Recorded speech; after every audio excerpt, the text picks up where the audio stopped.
हे guys welcome back. So ये वाले video में मैं एक ही कंपनी का डिस्कशन करूंगा। छोटी कंपनी है, उसका नाम है स्टैनली लाइफस्टाइल करके। तो ये क्या बनाती है? Super premium and luxury furniture. ठीक है, मतलब फर्नीचर मतलब आप देखोगे ये सोफा, बेड, फिर उसके बाद आपका मैट्रेस वगैरह हो गया, फिर आपका एक इस किचन का भी कुछ सामान वगैरह बनाते हैं, फिर और भी फर्नीचर का जो भी चीजें होता है ना, टेबल हो गया, फिर टेबल मतलब यहाँ पे आपका bed side table, coffee table हो गई, फिर आपका और भी काइंड ऑफ किचन का भी, किचन टॉप्स वगैरह भी बनाते हैं।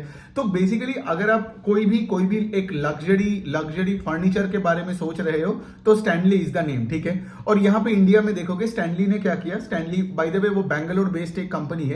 आई थिंक स्टैनली का 50% ऑफ सेल्स आज भी बैंगलोर से आ रही है, although they are in other cities, but I think 50-60% of sales Bangalore से आता है। स्टैनली का भी उनका 3 कैटेगराइजेशन है, एक एकदम हाई एंड लग्जरी है, फिर बाकी जो 2 कैटेगरी है वो आपका आप देखोगे मास प्रीमियम टू प्रीमियम कैटेगरी में है। ठीक है, अब सोचिए स्टैनली के साथ यहाँ पे मेन कनेक्शन किसका होगा? रियल एस्टेट साइकिल का, है ना। तो सोचिए, और रियल एस्टेट में भी कहा है लग्जरी रियल एस्टेट में। तो सोचो अगर लग्जरी रियल एस्टेट में कोई प्रॉब्लम आता है और से फॉर एग्जांपल मतलब the luxury real estate cycle अच्छे से चल नहीं रहा है, तो यहाँ पे स्टैनली का भी प्रॉब्लम होगा। बिकॉज सोचिए ना, अगर आप से फॉर एग्जांपल एक 5 करोड़ 10 करोड़ का एक घर खरीद रहे हो, पहले तो आपको वो मतलब बिल्डर से वो चाबी और हैंडओवर मिलना चाहिए ना, उसके बाद जाके आप फर्नीचर का ऑर्डर करोगे स्टैनली से। सो बेसिकली अभी कंपनी में ना एक्चुअली यही हो रहा है। इस कंपनी में पिछले 2 क्वार्टर से उतना ग्रोथ नहीं आ रहा है, बिकॉज कंपनी का मैनेजमेंट का यही कहना है कि जो लग्जरी रियल एस्टेट का मार्केट है वो तो अच्छा ही चल रहा है। ठीक है, but also having said that यहाँ पे there is a delay in the handover. जो बिल्डर मतलब यह जो लग्जरी रियल एस्टेट जो फ्लैट वगैरह होते हैं, देयर इज अ डिले। ठीक है, in specially in cities like Bangalore, वहां पे थोड़ा बहुत डिले हो रहा है। As a result of which क्या हो रहा है कि स्टैनली का जो यहाँ पे प्रोडक्ट का डिमांड है वो थोड़ा सा पोस्टपोन हो रहा है ना। मतलब वही वाला पॉइंट है ना, जैसे मैंने बताया कि like you won't order furniture unless and until you get inside the flat, है ना। पहले फ्लैट का चाबी वगैरह मिल जाएगा, फिर उसके बाद राइट, फिर आप उसको पेंट करवाओगे, फिर आप फर्नीचर के लिए, या फिर आप किसी को पूरा कॉन्ट्रैक्ट दे दोगे जो ये सारी चीजें आपको करवा के देगा, राइट। तो कंपनी का क्या है, कंपनी का यहाँ पे उतना ग्रोथ नहीं आ रहा है। तो स्टैनली का बता दूं, इनका सेल्स Q2 में I think fail 6% YOY। Q1 में भी बताओ तो इनका सेल्स सिंगल डिजिट से ही ग्रो किया था। ठीक है, मतलब H1 ओवर H1 में उतना कुछ ग्रोथ वगैरह कुछ है नहीं कंपनी में। और कंपनी का वही कहना है कि apart from this issue in the luxury real estate space, जहां पे ये हैंडओवर में चाबी हैंडओवर में थोड़ा डिले हो रहे हैं। फिर ऑफकोर्स Q2 में तो यहाँ पे अनसीजनल मतलब बहुत तगड़ा रेन हुआ, उसके वजह से इनके दुकानों में भी फुटफॉल्स इफेक्ट हुआ। ठीक है, अब देखिए, अब स्टैनली का दोनों साइड है। ठीक है, ये B2B कस्टमर्स भी है इनका, B2C सेगमेंट में भी है और B2B सेगमेंट में भी है। ठीक है, तो इनका कहना है कि like there is a reduced pull in the B2B कैटेगरी। ठीक है, B2B में उतना उनको डिमांड भी उतना दिख नहीं रहा है जितना उनको पहले दिखता था। ठीक है, तो ये हो गया। और इनका क्या है, अगर आप बैंगलोर के साइड में होगे तो you would see like Stanley next करके या Stanley lifestyle sofa and more करके, you would see all the stores जो एकदम मतलब मेन रोड के साइड में होता है। ठीक है, अगर आप इलेक्ट्रॉनिक सिटी के साइड में होंगे तो वहां पे आप देखोगे उनका एक मैन्युफैक्चरिंग प्लांट भी है। ठीक है, इलेक्ट्रॉनिक सिटी इन बैंगलोर का बात कर रहा हूं। सो कंपनी तो अच्छी है, कंपनी खराब नहीं है।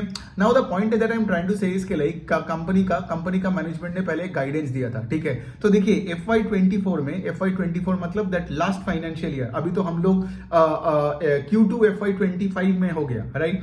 तो FY24 में इन्होंने 430 करोड़ के आसपास का सेल्स किया था, और मैनेजमेंट ने यह बताया था कि अगले 3-3.5 साल में we would want to touch 1000 crore. ठीक है, मतलब 400 करोड़ से आप अगर 1000 करोड़ में करते हो 3-3.5 साल में, मतलब इफेक्टिवली आप ये बता रहे हो कि आपका सेल्स 2 से 2.5 गुना होगा 3 से 4 साल के अंदर, राइट। मतलब आप बोल रहे हो कि 20-22-25% के रेंज में CAGR में आपका सेल्स बढ़ेगा। लेकिन अनफॉर्चुनेटली प्रॉब्लम यही है, जो मेरा भी वही सवाल है कि लाइक मतलब can you do it, because अगले मतलब इन द लास्ट 2 क्वार्टर्स इनका सेल्स एक्चुअली गिरा है। जैसे इस बार भी सेल्स फेल 6%। सो कॉन कॉल में भी मैनेजमेंट को ये सवाल जब पूछा गया तो मैनेजमेंट ने यही बोला कि हमारा लॉन्ग टर्म गाइडेंस यही है। ठीक है, we are not reducing our long term guidance, which is a good thing. But also on the other hand, जब मैं पिछले 6 महीने का नंबर्स देखता हूं तो मैं देखता हूं कि कोई ग्रोथ का जी नहीं है।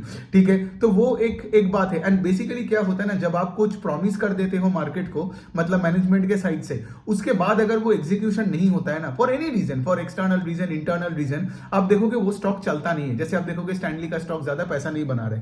सो ये हो गया कंपनी का।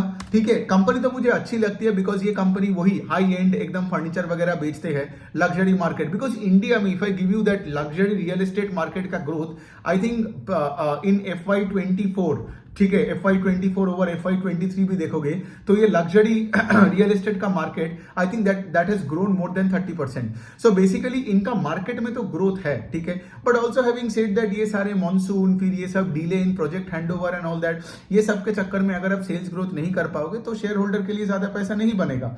And then of course again having said that इनका कुछ अप्रोक्सीमेटली 64 के आसपास स्टोर्स है.